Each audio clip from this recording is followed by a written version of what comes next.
Welcome to another very special episode of Pub Talk, the unofficial official craft beer podcast of Oklahoma, where we're all about the three Bs, beer, buddies, and bullshit. I'm Jeremy, joined as always by my beer brother from another mother, Michael, and we're coming to you from the amazing Iron Monk Brewery in Stillwater, Oklahoma, where we'll sit down, talk about all things Iron Monk and craft beer, and just have a damn good time. So, without any further ado, we'll dive into it. First of all, I'll let you guys introduce yourselves for our listeners. My name is Thomas Kiser. I'm the head brewer. My name is Matt Sullins. I'm the director of sales and marketing. Thanks for having us, guys. Thank you. Thanks for joining us. So I guess the place that we usually start and makes sense is if you can just kind of walk us through the history of the brewery, how you guys came to be, the name, that kind of stuff. Sure. Well, the name comes from our two founders, is Dave Monks and Jared Millirons. So they just kind of did a combination of the two names, a mashup, if you will. Iron Monk, it sounds beer, it sounds badass. That's awesome. Yeah. Originally, we were going to be a Stillwater Brewing Company, but there's actually already a Stillwater Brewing Company out of Delaware, I think. Minnesota. No, it's like Stillwater, New Hampshire. It's somewhere northeast. Somewhere northeast, but Stillwater Artisanal Ales. So we had to come up with a different name, so they mashed their names together and came up with Iron Monk. Been brewing since, well, forever, but been brewing as Iron Monk since 2013. Milk Stout was our first beer. Taproom opened in 2014. Or sorry, no, 2015. Yeah, Taproom 2015 on the tap room. And yeah, just been reaching for the stars ever since. Very cool. We'd like to ask everybody: do you remember your first craft beer?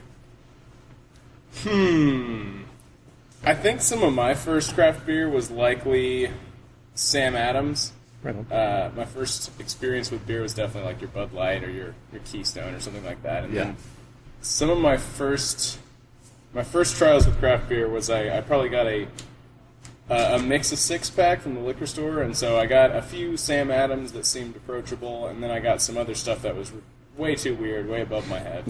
And so I kind of scared myself off of a little bit of it, and didn't exactly catch me the first time I tried it. I don't want to date myself, but I remember mid-90s just geeking out over Fat Tire when it first dropped, and then, I don't know, I'm almost embarrassed, but I remember when Red Stripe was my favorite beer for the longest time. I was all about Hooray beer. Yeah. But it was there were two beers that kind of like rekindled my love of beer and really got me into the craft, and that was Smutty Nose does an Old Brown Dog, which is like a really like hoppy brown ale, and then Left Hand's Milk Stout. Yeah. First time I had it was just like, this is chocolate milk for adults. You know, Right. like this is awesome. This is so much more than what I ever expected beer to be. And from there, I just kind of started exploring my taste buds. Yeah. I assume you guys have some unique benefits and challenges being in a college town, and that demographic and whatnot. I guess I'm curious if you can talk about anything maybe that's a little different, having a brewery in a town that's just a couple steps away from a major college campus. I'd say like probably one of the main challenges is just from a population standpoint. I mean, Stillwater's a community that when school's in session is almost 50,000 people strong. And during the summer months or December when it's on winter break, it drops down to about like 27,000. So almost half the town's population goes. So luckily, we've got a really strong relationship with the university.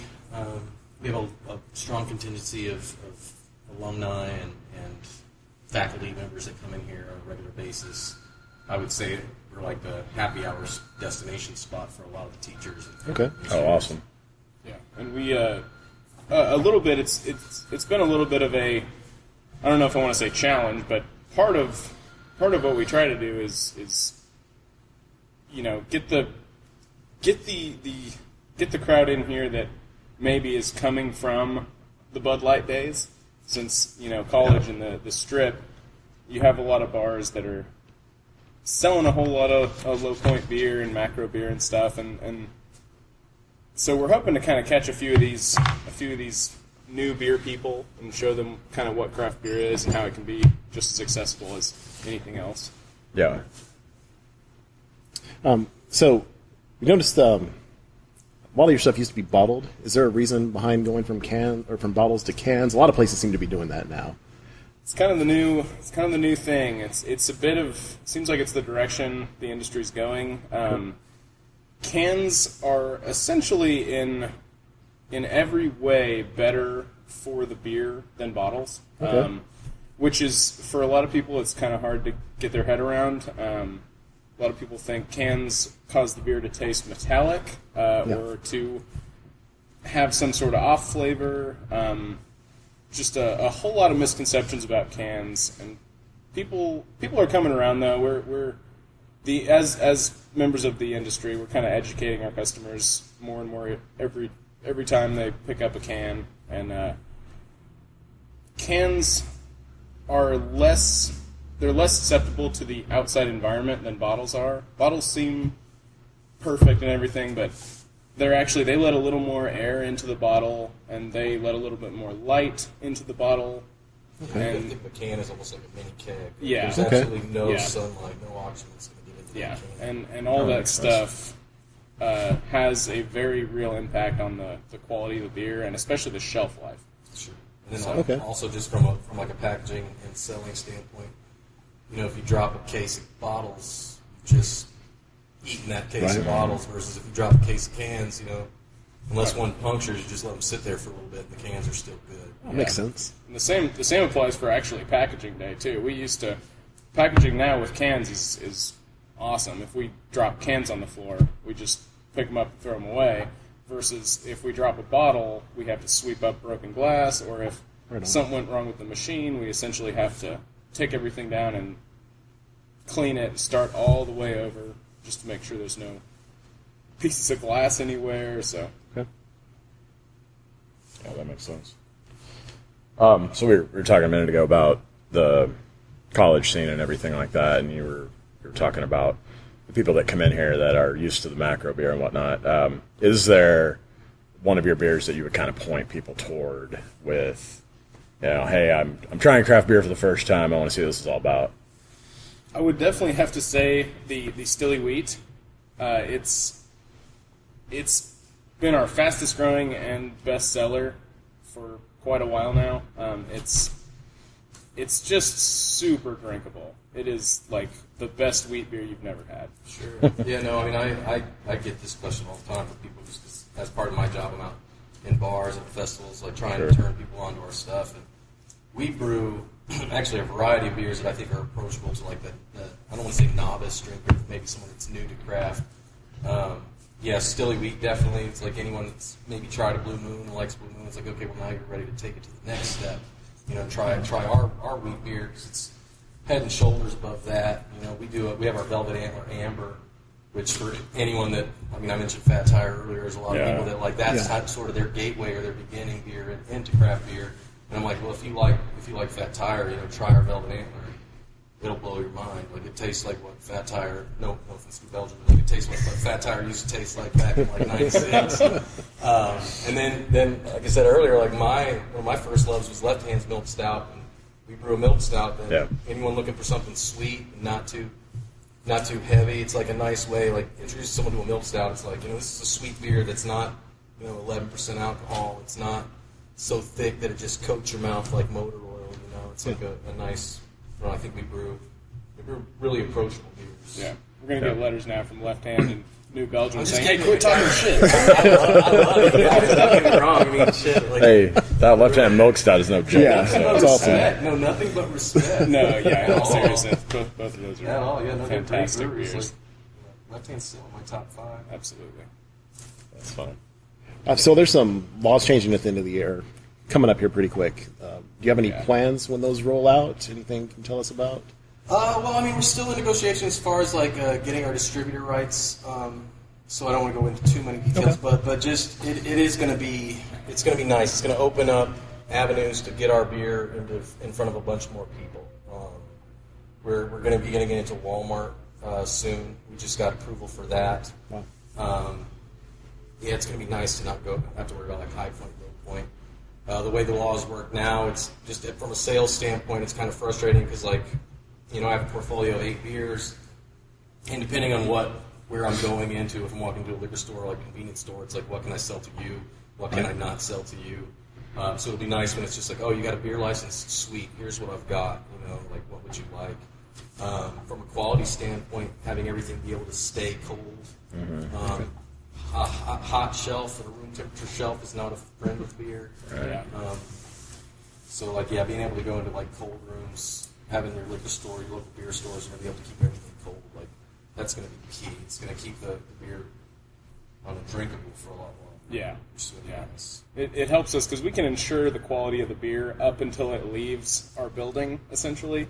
And at that point, it's up to a lot of different factors. And so the more, the longer we can ensure that beer is cold, the better off it's going to be. And so with store owners and everyone having access to refrigerated sale, it's gonna make our lives a lot easier. We'll know that if our beer's sitting on their shelf, we know it's sitting cold. It's exciting time. I sold beer and worked for breweries in Chicago for a long time, and they have a 3-tier system up there, which is what we're going to now, which will be essentially we're going from a 4-tier system, which Oklahoma's always been, or since '84, I think, when the law went into effect. Now we're going to go into a 3-tier system, which essentially you have suppliers, distributors, and retail. So supply side would be like all your breweries. Your distributors would be like your LDF, your Republic, your Boardwalk, all those guys. And then you've got your retails, which would be like basically your restaurants, bars, and liquor stores. So now, from like a buying standpoint, anyone that wants to drink Iron Monk, whenever we decide on our distributor and we get into our distributor, like they'll know exactly where to go to get all of our beer. Whereas now, if a buyer wants Iron Monk beer, they have 4 or 5 different websites they've got to check through to see who's got what in stock. So it's just going to be a lot easier to control quality, control inventory, know what we have, where it's at, and all kinds of stuff. It's going to be a good move. It's going to be I imagine it'll be a rough transition for some people at the very beginning, but I think once it really gets going, it's going to be better for everyone, from the consumer to the retailer to us, everybody. Awesome. Very cool. So prior to today, we hadn't actually been to your facility yet, and a lot of our experience with Iron Monk had been beer festivals. Right on. So we were talking on the way up here, when we go to a beer festival, a lot of time we kind of seek that 10 out kind of first thing, because it's like they've got some exciting beers. And so I'm just curious if you guys have a favorite festival or what you enjoy about those festivals. It's tough. There's a lot. Yeah. There's a lot. Festivals are actually one of the more fun aspects of all this. Really, you get to. I used to go to beer festivals and stuff, and I would see all these people behind all these tents, and obviously stop by and get beer, and just it was always just kind of like they were on a separate level from me. It's like almost how it seemed. I was like, how do I be the guy on the other side of the tent? So festivals in general are just some of my favorite things. But Hop Jam is a fantastic one. It is humongous, and it is super fun. Wild Brew is another really good one in Tulsa. Both of those are Tulsa events. I'm a big fan of the Zoo Brew. Anytime you can pour beer around animals, I'm a huge animal lover. So any zoo event, I'm all for. But yeah, I love one of the big parts of my job is setting up and doing these events and these festivals. So I've always said, like, I love my job in general, but it's like I get paid to do and go to these things that other people pay to go to. Yeah. I love geek out about festivals still to this day. I still go on my swag runs before they open, so I can get all the free koozies and stickers. Oh yeah. I've been in the business for almost 20 years, and I still get geeked out about it. I never have enough koozies or bottle openers. That's right. It's like I'm 7 years old. Yep. But yeah, no, I love the festival. It's mostly just getting around the people. It's like. Yeah, you're kind of you're all like a family. Everyone, you show up, and while you're setting up, everybody knows everybody, and if you don't, you go say hi, and we're all kind of like a little family. All the Oklahoma beer guys. From the other breweries, all the reps and brewers, which is Yeah. really cool. Get to meet people from all over the country, and then once the fest opens, just get to meet people that appreciate your beer, for the most part, which is really nice. And at the end of the day, it's why we do it. Kind of spread joy and fun around the world. Yeah. Or Like a beer Santa Claus. That's really what I say that. My job, like I go into bars and restaurants, like with samples of beer, like taste people out, and like I'll always say, like I'm basically like Santa Claus when I have beer. It makes me better. in my Exactly. opinion. Yeah. I've seen online quite a bit about research on tap in regards to Iron Monk. Is there anything you can tell us about that for people that don't know? Yeah, it's Oklahoma State. We do it one Monday a month. Basically, they decide who they want to bring in, but they'll just bring in like different topics, different scholars, and they go for about an hour and a half. It's sort of an interview session. They do it up where we perform live music, and just depending on the topic, they just kind of talk and go over like just aspects of research and just different types of sciences that are going on at the school and different things they've got going on at the school. The most recent one, actually, Dave and Jared, our founders, were the interviewees for it, which was really nice. They got to talk about the science of beer, why they got into it, the history of everything. So it was pretty cool. Awesome. It's definitely one of our more popular events that we do here at the tap room. Speaking of, we've done a lot of talking about the relationship with the university, but I believe I saw this week that OSU football games and whatnot are opening up their doors to beer sales. Oh, yeah. I'm assuming that's big for you guys. Go Pokes. We actually just found out this week that Stilly Wheat will be for sale in the stadium during football games. Awesome. Yeah, it's pretty nice. We're having some special edition orange 16-ounce cans made up for the games. Very It's going to cool. be nice. Yeah, we're really excited about it. Yeah. I mean, I graduated from Oklahoma State, so I have a lot of love for the school. So yeah, to be a part of it, it's really cool. It just feels right. You're a brewery in a college town.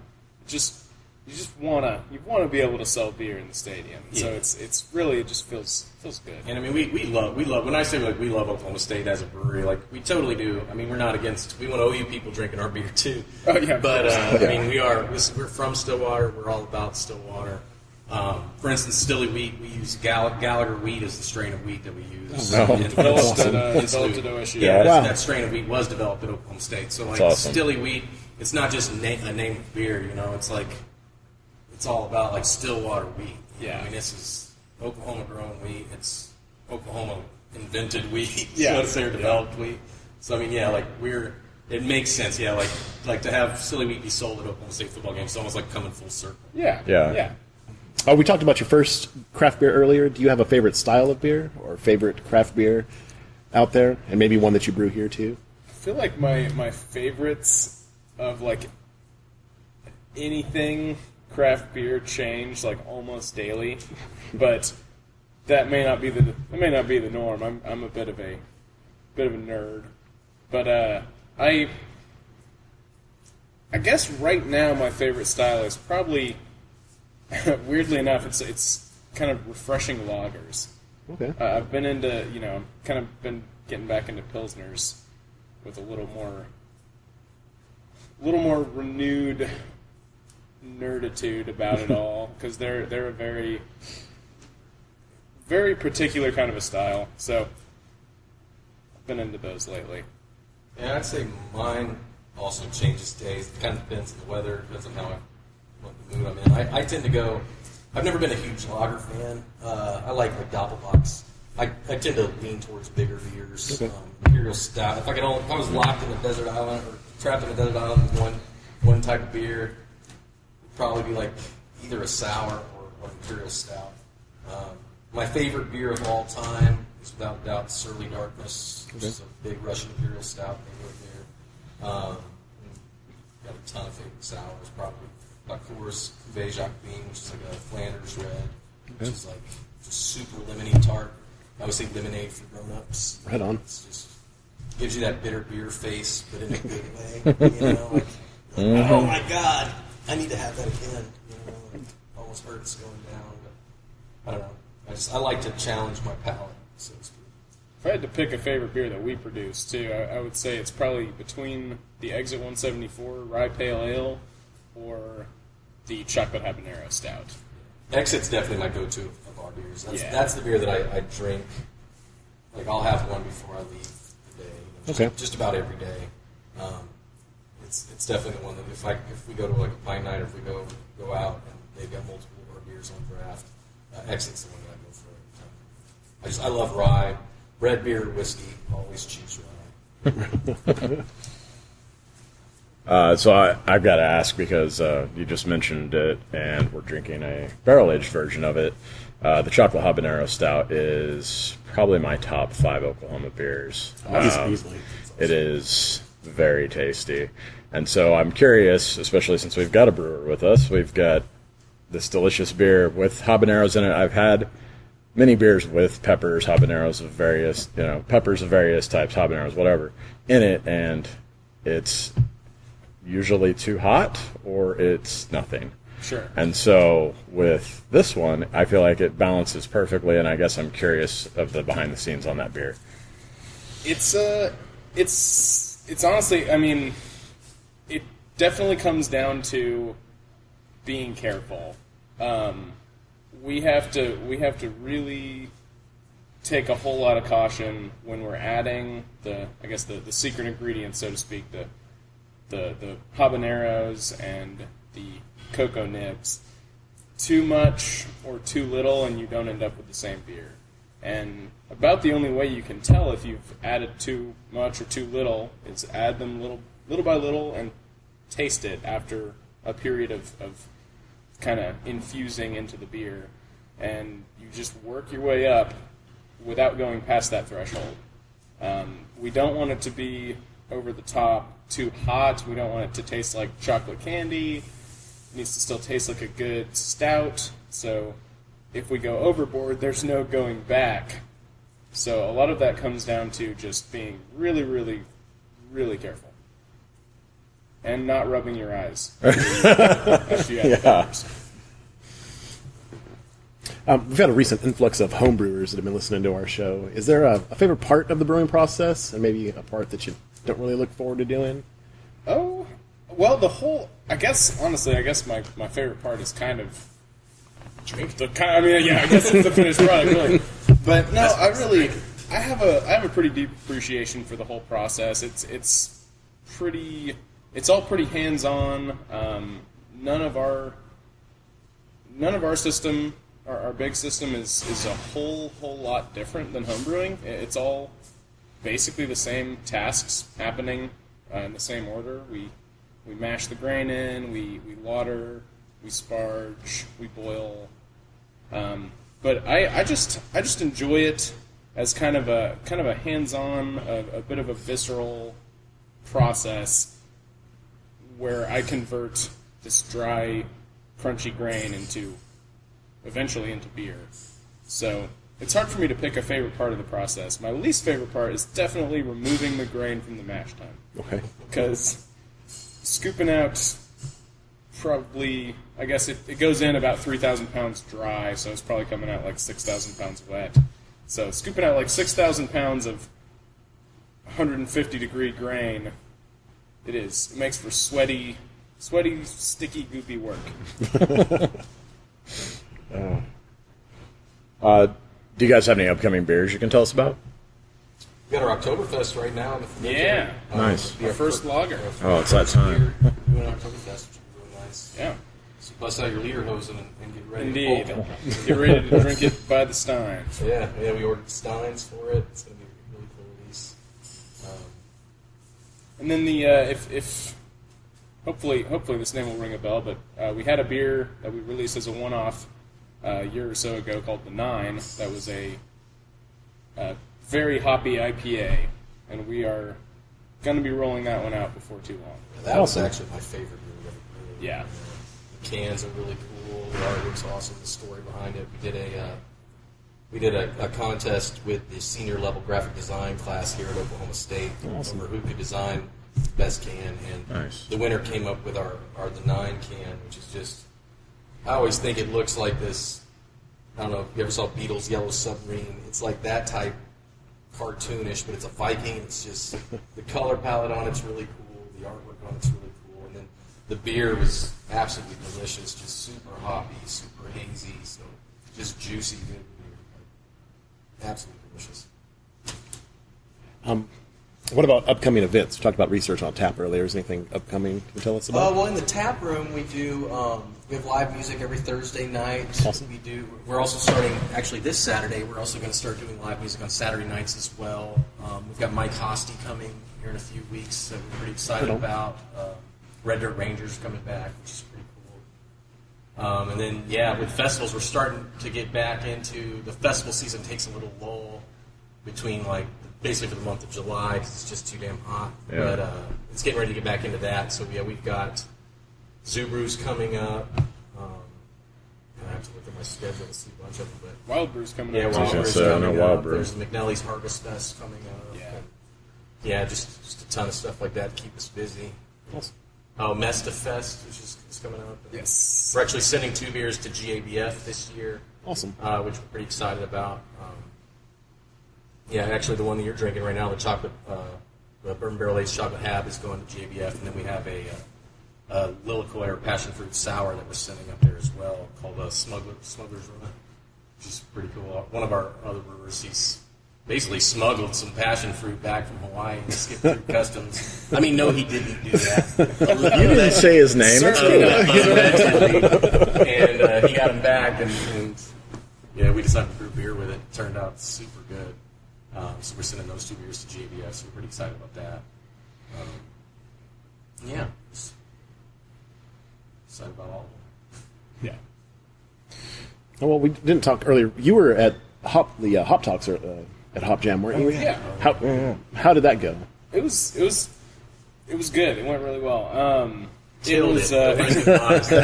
Killed it. He was up on stage with Sam Calzioni from Dogfish Head, right. Sam Cruz from Against the Grain, and Yeah. Taylor Hansen from Hansen Brothers Brewing. And he was the most charismatic of the 4. He clearly knew what he was talking about far more than those other guys. Who even remembers who they are? Small time dudes, but he was great. He killed it. It was one of my one of my first times actually speaking up on stage. It's really some of the first times in my life I've had anything to speak on stage about because beer is a thing people care about. So it was nice to be a part of that, and it was pretty crazy to be on stage with some big dogs and kind of. It was weird, like when we first walked in, I was nerves were starting to set in just a little bit, and they had us walk back to this waiting room with Sam, and it was like all of a sudden I realized I was sitting in a room with Sam Calgione and Sam Cruz, and I was just like, well, this is weird, and so it was intense, but it was really fun. I think I only stuck my foot in my mouth about one time. So yeah, it went well. I was glad to be there. We had the appropriate level of buzz to where he was charismatic and charming, but not quite belligerent. It was pretty awesome. He even got into a little shit talking match about our milk stout with Sam Cruz. Yeah, he had the nerve to say that he brought a milk stout and said theirs was the best on the planet. Yeah, the best on the planet. We were like, we're gonna fight. Our milk stout won Hop Jam a couple years ago. So recognize. The game recognized game. Yeah, he's cool. They were both awesome dudes. Definitely not, not this movie star status. They were fully down to talk to me. They were friendly. They were open. Just 2 very real human beings. Yeah, Sam Cruz is one of the funnest guys you can ever be around. He's a cool guy. Yeah. And we actually have we just uploaded the video of your interview, your segment of it on our YouTube page, which is pretty cool. So you guys go check that out. Yeah. Nice. So, and on that note, I guess social media, is it just at Iron Monk? Iron Monk Beer. Iron Monk Beer. Okay. Yep. Yes. Yep. Yeah, we're on Twitter, Instagram, Facebook. YouTube's brand new. So we only have the 1 video up right now, but it's awesome. It's got 22 views. So Awesome. I figure any day now advertisers are going to start contacting us. That's right. Any day now that first YouTube check's going to come in. 11 cents. You're going to frame it. It's going to be great. That's funny. Yeah, no, we try to stay active in social media. It's just how a lot of people keep up with what's going on in the tap room Yeah. and where Absolutely. we're going around the state. Because we do events all over the state. Last night I did an event in Claremore. Okay. I did one in Lawton a few weeks ago. So we're all over. I put 4,000 miles in the car in the last 6 weeks, 8 weeks. So. And that's just in Oklahoma. It's kind of a lot. But yeah, no. So social media is important to be able to reach our fans who aren't able to be in Stillwater all the time, but who are curious about, for instance, whether or not we're going to be in the stadium for game days and stuff like that. It's, Yeah. being a college town, we have a lot of fans throughout the state, or people who appreciate our beer throughout the state. Just like as people graduate and then we want to jobs, go back home. Sure. So it's really nice. It almost gives us a bigger footprint than what, say, some small town breweries get, just because we have that alumni advantage, I guess, so to speak. Yeah. Awesome. Actually, I just thought of a follow-up question that I didn't think of before this. Distribution-wise, we're talking about the alumni and everything, and obviously they move away. Sure. Are you guys, I mean, is it just Oklahoma, or are you looking at wider distribution? Right now, we're only focused on Oklahoma. I mean, we try to say as purely Oklahoma as we can get. I mean, we use Oklahoma sourced grain when we can. We try to just our goal is to basically own and conquer the state of Oklahoma. Dave always says he wants people to feel bad if they're drinking a beer that isn't an Iron Monk. Awesome. I don't necessarily want you to feel bad, but I want you to feel guilty. Right? I just want you to question your life choices. Yeah, no, That's yeah, all. I'm not saying you're wrong. I'm just saying you're not right in this instance. but no, eventually we will probably branch out to other states. But Okay. but for us, it's just real important that we're very meticulous in how we grow. We want to be methodical and make sure that we don't overextend ourselves Sure. to the point where quality drops off or we're not able to meet the demands within our home state. Okay. So that's really important to us. Take care of Oklahoma first is really important to us. Yeah. But eventually the world's going to get it too. So First one, then And then the world. stage one, collect underpayments. Stage three, profit. we're working on stage 2. Anything else? No, I think we covered it all. Cool. Well, thanks again for having us, and I'm just going to add a go pokes. Yeah, go Pokes. Orange power. Firing. That's right. Yeah, when you come to the games, make sure you're drinking Stilly Wheat. Yeah. No, thank you guys. Thank you very much. Yeah, man. Yeah, thank you for having us out. Yeah, absolutely. That guy said, "Don't let the door hit in the vagina on the way out." That was hilarious. Good idea. All right, that's going to do it for another round of Pub Talk. If you enjoyed what you heard today and want to know more about the show, hit us up on pretty much all the social media platforms at Pub Talk Podcast. Don't forget to stop by and check out Iron Monk Brewing the next time you're in Stillwater. Ask for them in your local liquor store and follow them on social media at Iron Monk Beer. And remember, folks, there's never anything too big or hard in life that you can't handle it over a few